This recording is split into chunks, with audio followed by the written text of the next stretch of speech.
Maayong balita alang sa mga motrabaho ugma tungod kay double pay ugma nunot sa pag-obserba sa Idil Fitr, ang gideklarang regular holidays sa tibuok nasod.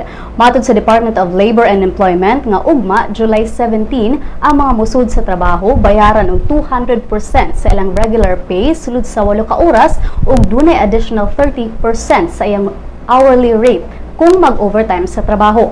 Apan alang sa mga day off ugma, apan mo trabaho gihapon, gawas sa madawat nimong 200%, duna kini additional 30% ang madawat sa imong usa ka adlaw nga trabaho. Kung mag-overtime pa sa trabaho, bayaran sab og additional 30% ang hourly rate ugma. Kung rest day nimo ugma, unya mo trabaho ka, gawas sa 200% nga imong madawat sus sa 8 ka oras nga pagtrabaho ugma, duna sab kay additional 30%. Ug kung mag-overtime, dunay laing 30% nga hourly rate.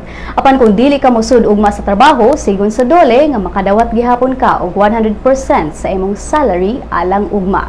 Niadtong Hulyo 6, si President Benigno Aquino III ni pirma sa Proclamation number 1070 aron pagdeklarar sa Idil Fitr isip regular holidays sa Pilipinas.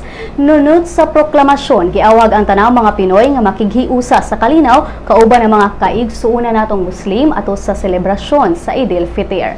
Ang Idil Fitr giselebra sa mga Muslim sulod sa 3 ka adlaw human sa usa ka buwan nga pagpuasa o Ramadan.